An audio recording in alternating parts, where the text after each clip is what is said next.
And welcome to the latest episode of SA Explains. And once again, we're going to go up north because it's having very real impacts for us here in South Africa. Some positive, some negative, and we'll dig into what those are in just a few moments from now. But Aakash, Bramdeo back with us again.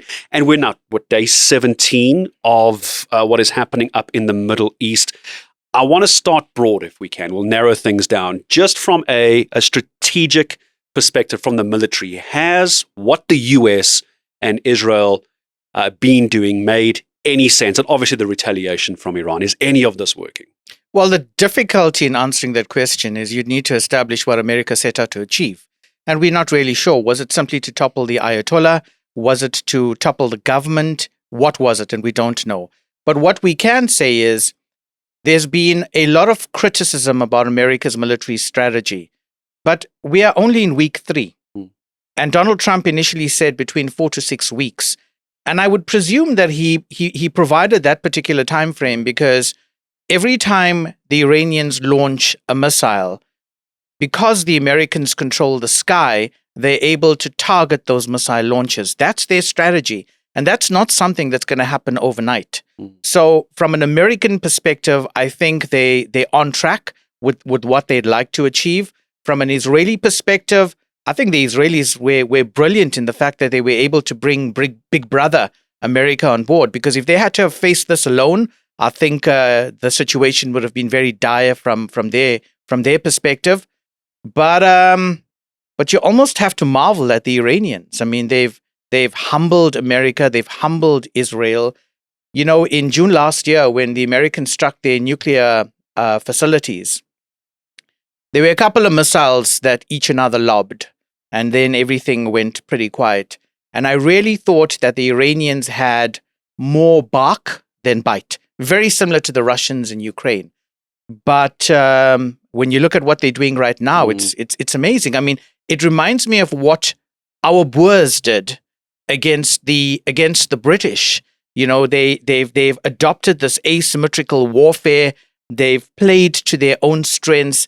And like the Zulu humbled the British Empire in the Battle of Isandlwana, the Iranians have done exactly the same thing with America. And I think if you now look at how Trump is calling for help, especially in the Strait of Hormuz, he realizes this might go on much longer than he had originally anticipated. Because in the beginning he was, well, let's call it what it was. He was quite arrogant, wasn't he? In typical Trump, I won't do a Trump impersonation. Mine's terrible, of course. But he thought this would have been over quite quickly, along with Israel involved in this. But I think he's now realizing that while they do still have the military superiority, they need other countries to come on board. And some of those countries are sitting back and going, we're not sure we actually want to give you exactly what you want. For example, the UK, Keir Starmer, not wanting to get as involved as Trump wants him to be. Well, look, right now, the Americans and the Israelis control the skies over Iran, but that's all that they control.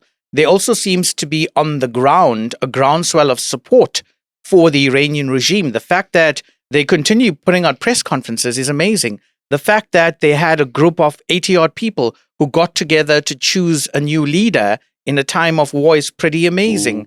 So, you know, Trump's call for other countries to join is in fact a very worrying sign, because it means that he now also calculates that it's going to be a long drawn-out affair and he needs as much backup as he possibly can. What I also found very interesting is the fact that he's now bringing in a Marine Corps unit from Japan. And it almost begs the question, well, why didn't you position all your players strategically before you even embarked on this? Because he thought it would be a walkover with Iran. He didn't think he needed to move those assets from another part of the world. And I think this is why the question that you brought up earlier is he was suggesting 4 to 6 weeks. This might go even longer than that because he's clearly underestimated the sort of fight back, the bite, I think you said, from Iran. What I also find very interesting is the fact that Iran has not played all of its strengths. You know, its strategy has really been very intelligent. So initially, Hezbollah in Lebanon didn't get involved. In fact, we were all under the impression that Hezbollah had completely been wiped out because their leadership was taken out in those electronic gadget operation that the Israelis launched. And then suddenly Hezbollah now starts lobbing these missiles and drones into Israel. But there are two other assets that the Iranians could bear to play as things pan out. The first is the Houthis in Yemen. And secondly, I'm pretty sure that the Iranians have sleeper cells in Western countries that could unleash terror at American embassies or American places of interest. So the Iranians, from a strategic perspective, are still prepared to fight this out for a long time, seemingly. Obviously, you mentioned the dominance in the air for the Israelis and the US, but you mentioned the Houthis, which immediately makes me think of Yemen and some of the other major shipping routes as well. We know the issue with the Strait of Hormuz, which we'll get into a little bit later, just how that's going to play out for now. But it's important to remember that it's not the only major route. There's one other route, which is a big connection into the Red Sea. And I want to make sure I just get this name correct. It's a very, very narrow but very strategic strait that links Yemen and the Arabian Peninsula. It's the Bab el-Mandeb Strait. I hope I said that correctly. Forgive me if I didn't. And that's Houthi territory, isn't it? And they've shown in the past how effective they've been.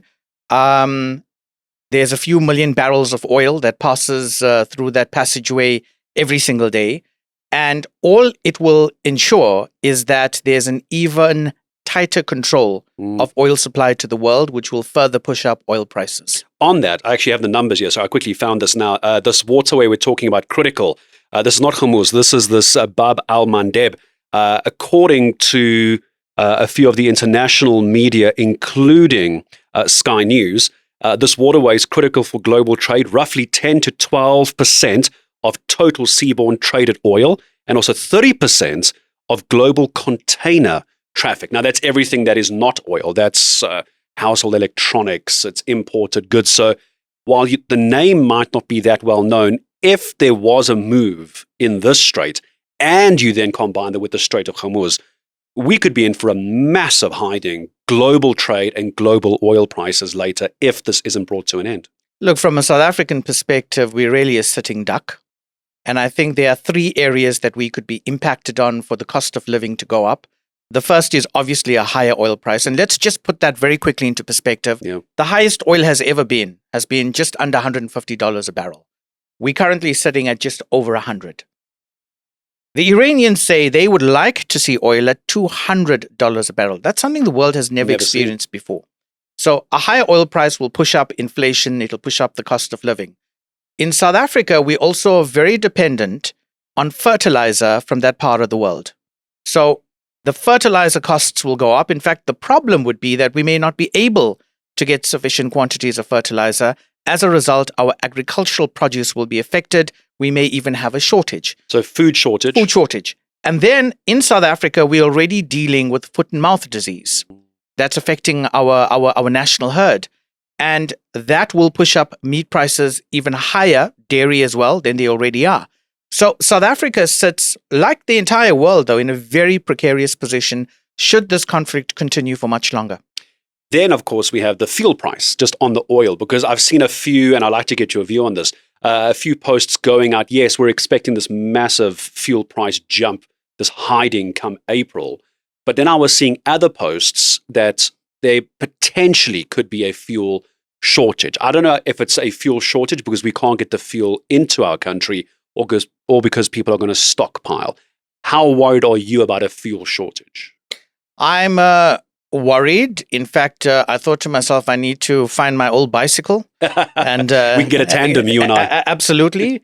Look, here's the reality, and on a serious note. South Africa imports a lot of its petrol and diesel.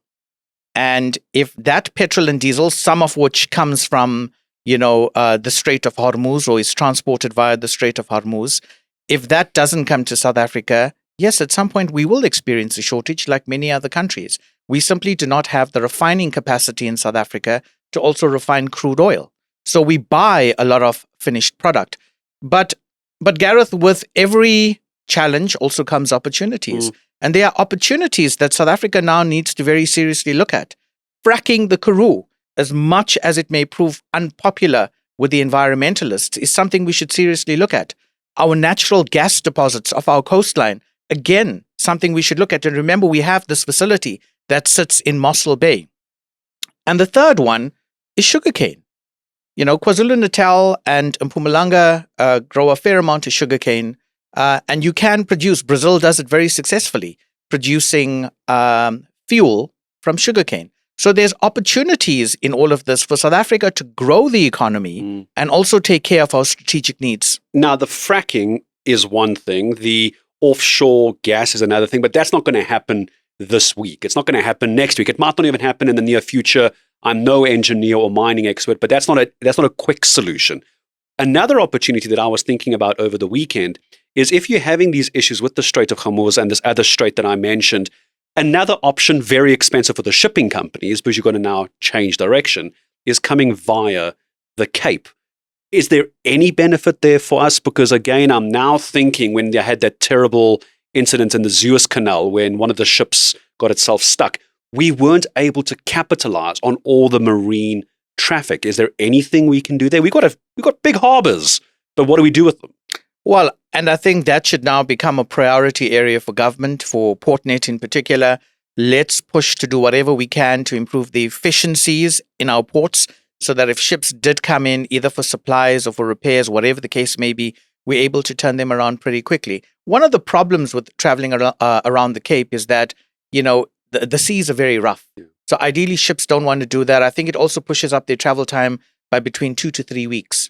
So it's a longer journey, which also means you generally need more provisions. And I mean, if you go back in history, that's one of the reasons why the Cape became so strategic. And it could again become so strategic. It's just ensuring that we have the ability to tap into that and make it an economic plus for South Africa. So when you talk about the port facilities, I've always wondered, and maybe we'll get a marine or a maritime or shipping expert on, because I like the idea of harbors and ships. I love them. I don't know why. I just do.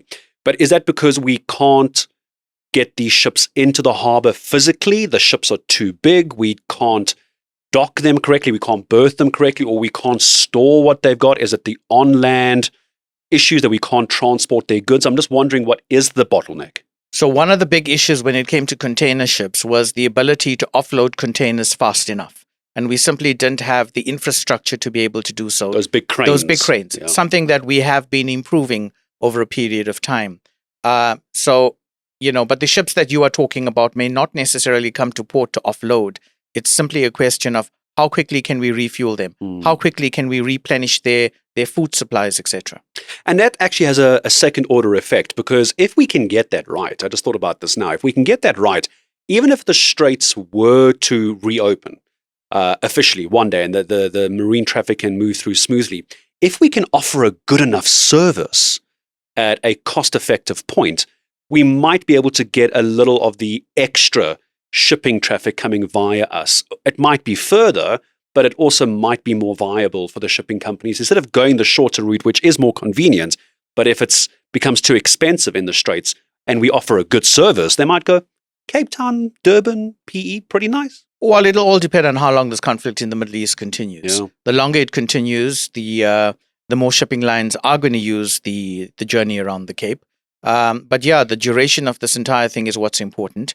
The other way that I think that South Africa should leverage its advantage is we have a great relationship with Iran. And the Indians, apparently, we're allowed to get 2 tankers. I think it was gas tankers out through the Strait of Hormuz. And the Iranians have said, as long as you kick out your Israeli and American ambassadors, we're very happy to do business with you. So South Africa's got a great relationship with Israel. Can we now use that to our benefit and say, hey guys, please let our oil, our diesel, our petrol go through? On that, I wasn't going to go too political on this one because it can spiral very quickly, but only because you mentioned the US ambassador, the new US ambassador having now come in, already ruffling feathers. He's new. Obviously, he's here and through the permission of our country's president as well. How much of an issue is this new US ambassador going to be for us in South Africa, considering our seemingly and some would say imagined non-alignment position. Look, I must say, I found his comments, what were they, 2 weeks ago or a week ago in Hermanus, very reconciliatory. And over the weekend, Gayton McKenzie had a chat with him, and they seem to get along pretty well. I think we need to be open to the fact that he seems to be offering an olive branch. He's basically saying Trump doesn't have a problem if you remain non-aligned, but then for God's sake, remain non-aligned. So I think there's opportunities with him. He certainly is not as anti-South African as I thought he would be, and I feared he would be. I think there are opportunities. I think he has, as I said, extended an olive branch, and it's how we choose to respond.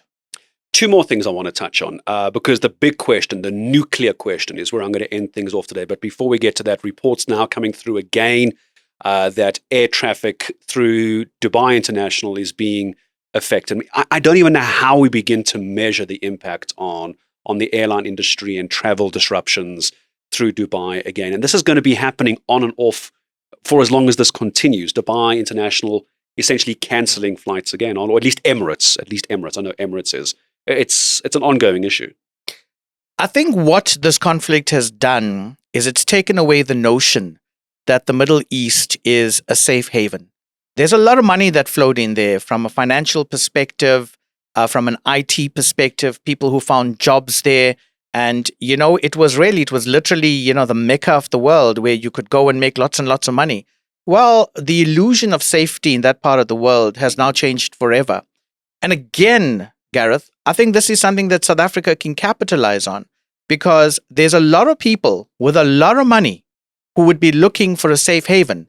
And this little country in the southern tip of Africa, furthest point away from the conflict. Absolutely, that has fantastic weather, beautiful scenery, could be that point. It's how does government now capitalize on that? How does government make South Africa the selling point for people with money to want to come to? You may say, but South Africa is equally, it's crime-ridden. People wouldn't be safe. But people who have the type of money that those in Dubai, for example, have, they'd very easily set up a very secure state and, live very happily. Let's talk the nuclear question. It's where we'll leave it for this week's edition of SA Explains. But how close, if at all, could this go nuclear? And I don't think people realize when we talk nuclear, the sort of destruction that could be leveled at either country. We have this whole issue of mutually assured destruction. This goes all the way back to, the World War II era, and after that, the Cold War. We all know those fears. How close are we to that? Is it even a consideration? I can't imagine. I mean, maybe fingers crossed, I'm hoping not, anyone presses that button.